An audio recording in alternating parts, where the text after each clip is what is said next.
আসসালামু আলাইকুম বন্ধুরা, কেমন আছেন সবাই? আশা করি অনেক ভালো। আমি ডাক্তার ফাইজুল হক। আজকে যৌন বিষয়ে সাধারণ জ্ঞানের দ্বিতীয় পর্ব। বন্ধুরা, আমরা প্রথম পর্বে ৩টি প্রশ্নের উত্তর দিয়েছিলাম, বা আমরা বলেছিলাম যে আপনারা যে ৩টি প্রশ্ন করেন সেই ৩টি প্রশ্নের উত্তর কি। আজকে আমরা এরকম আরো ৩টি প্রশ্নের উত্তর আপনাদের জানাবো। আমরা প্রশ্নগুলো কই পাই?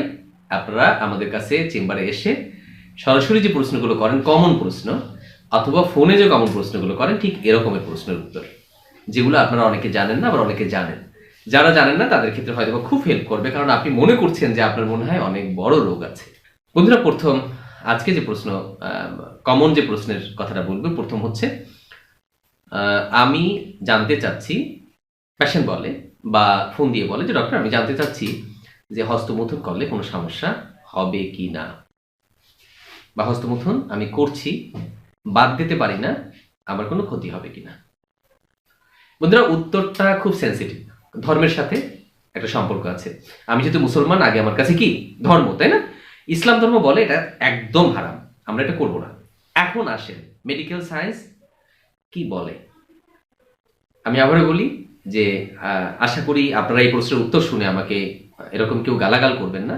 আমি চাই, এটা আমি জানি এটা হারাম, আমি সবাইকে বলি এটা হারাম, তবুও যারা বাদ দিতে একদম পারে নাই, কি বলছি, যারা একদম বাদ দিতে পারে নাই তাদের জন্য বলছি। যারা প্রশ্নটি করেন তাদেরকে প্রথমে আমি আমার পরামর্শ যে হস্তমৈথুন কোনো স্বাভাবিক প্রক্রিয়া না, এটা একটি অস্বাভাবিক প্রক্রিয়া। একটি অস্বাভাবিক উপায়ে, অস্বাভাবিক পদ্ধতিতে, আর্টিফিশিয়াল ওয়েতে যৌন সুখ অর্জন করা। অবশ্যই যে জিনিস স্বাভাবিক না সেই জিনিস ভালো হওয়ার কথা না, তাই না? মেডিকেল সায়েন্স বলে মাত্রা অতিরিক্ত, অনেক বেশি যদি কেউ করে তবে এটা সমস্যা তৈরি করে। তাহলে সমস্যা তৈরিটা হয় কোথায়? সমস্যা তৈরি হবে দুই দিকে। কয় দিকে? দুই দিকে। মূল কারণটা আমি বলি আপনাকে। ১ নম্বর কারণ হচ্ছে আমরা যে জানি যে মেডিকেল এডুকেশন, আমরা যা জানি বর্তমানে প্রচলিত যে আমরা বিষয়গুলো জানি, যে আমরা জানি হস্তমৈথুন অনেক খারাপ জিনিস, পাপ ভিন্ন জিনিস, ধর্মীয় বিষয়। আমরা মেডিকেল সায়েন্স নিয়ে আলোচনা করছি এখন। আমরা জানি কি যে হস্তমৈথুন অনেক খারাপ একটা জিনিস। এটা করলে মানে পেনিস ছোট হয়ে যাবে। এটা করলে তার স্ত্রীকে সে ঠিকভাবে মানে কি বলা যায়, পরিতৃপ্ত করা, হ্যাঁ, বা যৌন সুখটা দিতে পারবে না। বা এটা করলে তার স্বাস্থ্য ভেঙে যাবে। এটা করলে মোট কথা হচ্ছে তার হাজারো সমস্যা হবে, হ্যাঁ, একদম শারীরিক, মানসিক, যৌন বিষয়ক সমস্যা অনেকগুলো হবে। মোট কথা সে একদম অথর্ব একটা মানুষ হয়ে যাবে, এই টাইপের। আমি জানতাম না এগুলো, আমার পেশেন্ট আমাকে বলে, এসেই বলে যে আমার এই কারণে এটা হয়েছে। এগুলো কিন্তু আমরা জানি প্রচলিতভাবে। মজার ব্যাপার হচ্ছে এই যে জানাটা, এই জানাটা সঠিক না ভুল, মেডিকেল সায়েন্স কি বলে এ সম্পর্কে আমরা খোঁজার আগেই বিশ্বাস করে ফেলি। কিছু কিছু প্রতারক ডাক্তার যারা, তারা আমাদেরকে বোঝায় যে আপনি হস্তমৈথুন করছেন, তার মানে আপনি শেষ। এখন কে করে নাই বলেন? আপনারা যারা ভিডিও দেখছেন কে করেন নাই বলেন তো, বুকে হাত দিয়ে বলেন। সবাই করছেন, কম আর বেশি। আমার আগে অনেকগুলো ভিডিও আছে এটা নিয়ে। পৃথিবীতে, আমি আবার বলি, পৃথিবীতে নবী রাসূল ছাড়া, মহামানব ছাড়া এমন কেউ নাই যেটা করে নাই, কম আর বেশি। যদি এটা সত্যি সত্যি অসুস্থ হয়ে যেত কেউ, তাহলে সবাই এখন অসুস্থ থাকতো, কেউ ঘর সংসার করতে পারতো না, কমন সেন্সের বিষয় বিয়েও করতে পারতো না। তাহলে আমি যে বললাম যে সত্যি সত্যি সমস্যা হতে পারে, অস্বাভাবিক প্রক্রিয়া, তাহলে এটার কি হবে, তাই না? খুব সহজে বলি, একদম মনোবিজ্ঞানের কথা হচ্ছে, যদি কোনো মানুষ একটা জিনিসকে বিশ্বাস করে ফেলে, সেটা মিথ্যা বা সত্য এটা বড় কথা না। বড় কথা হচ্ছে কোনো তথ্যকে যদি একটা মানুষ বিশ্বাস করে যে হ্যাঁ, আমার শারীরিক রোগ নিয়ে, যে আমার এ কারণে এই অসুস্থতা হবে, এটা বারবার যখন ব্রেনকে বলবে, ব্রেন এই তথ্যটাকে সত্যি হিসেবে ধরে নেবে। কি বলছি?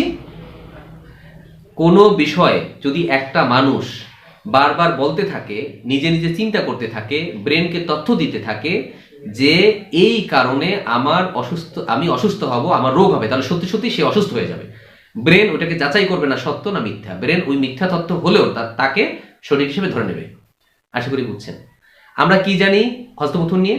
আমরা জানি এটা বিশাল ক্ষতি করে, বাজারে বইটিও আছে অনেক। আমরা এটা বিশ্বাসও করি বিভিন্ন হার্বাল পোস্টার, বিভিন্ন ক্যানভাসার, বন্ধু বান্ধব, বিভিন্ন বই, নেট, সব দিক থেকে শুনছি আমরা।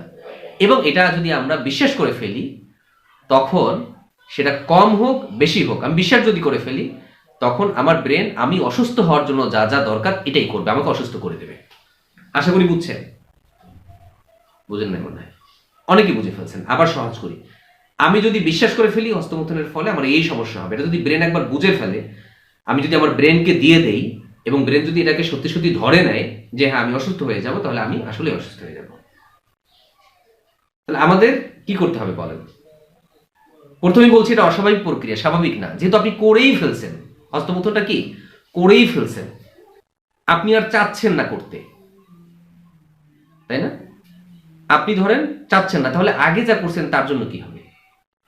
আপনি যদি এই জিনিসগুলো চিন্তা করেন যে আমি হস্তমৈথুন করার কারণে আমার এই ক্ষতিগুলো হবে, এটা যদি সত্যি সত্যি বিশ্বাস করে ফেলেন এবং ওই ক্ষতিগুলো দেখবেন যে আপনার হয়ে গেছে, তাহলে আমাদের কি করতে হবে? প্রথম ধর্মীয় অনুভূতি, আগে ধর্মটা মানতে হবে। ধর্মীয় আমরা প্রথম বাদ দিয়ে দেবো, চেষ্টা করবো, না হয় বিয়ে করে ফেলা, না হয় রোজা রাখা, কোনো একটা প্রসেস। যদি একান্ত নাই বাদ দিতে পারি, আমরা তওবা করবো আল্লাহর কাছে।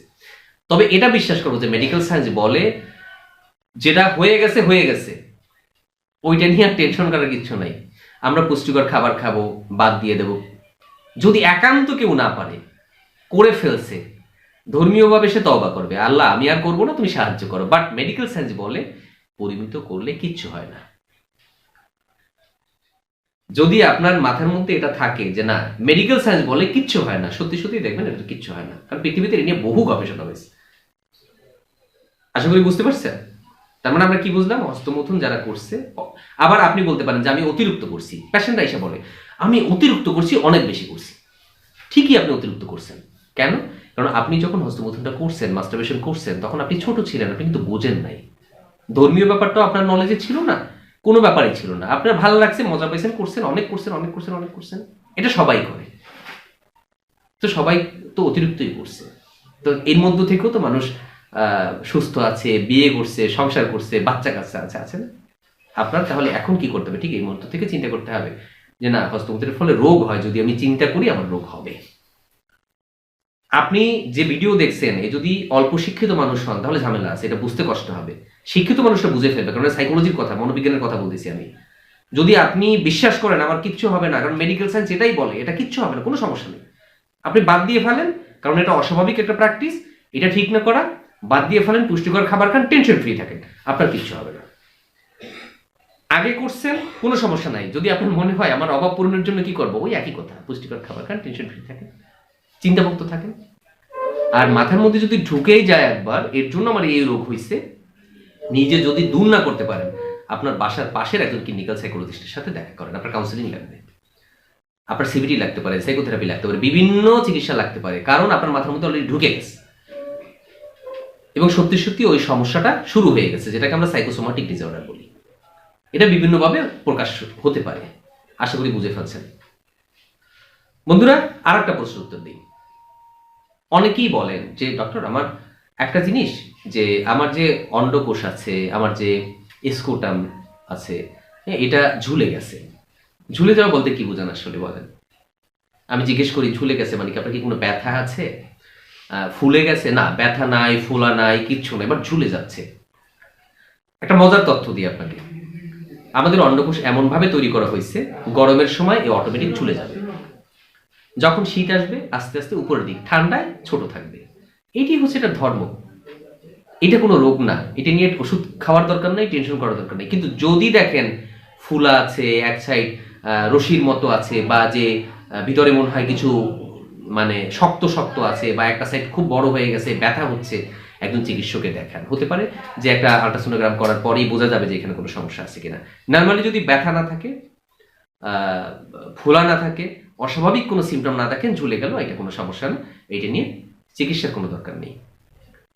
বন্ধুরা, চাইছিলাম যে আরো কিছু প্রশ্নের উত্তর দেবো, কিন্তু 10 মিনিট হয়ে গেছে প্রায়, আর সময় কিল করতে চাচ্ছি না আপনাদের। অনেক কথা আমাদের সামনে আরো আছে। আজকে যৌন বিষয়ে সাধারণ জ্ঞানের দ্বিতীয় পর্ব, সামনের পর্বগুলোর জন্য অপেক্ষা করুন। অনেক ভালোবাসা আপনাদের জন্য, আমাদের সাথে থাকার জন্য অনেক ধন্যবাদ। আর আমার কথায় যদি কোনো মনে হয় যে না আমি ভুল বলছি, স্টেট কোনো খারাপ মন্তব্য না করার জন্য অনুরোধ করছি ভাই। আমি মেডিকেল সায়েন্সের কথা বলছি। আপনার বাসার পাশে একজন মানে ভালো মানের একজন এমবিবিএস ডক্টর, ভালো মানের ডক্টরের সাথে একটু কথা বলেন। চর্মযৌন বিশেষজ্ঞ হতে পারে, একজন ইউরোলজিস্ট হতে পারে, যে আসলে কি হস্তমৈথুন করলে কোনো ক্ষতি হয় কিনা। মেডিকেল সায়েন্সের কথা, নিজে নিজে যাচাই করবেন না, ঠিক আছে?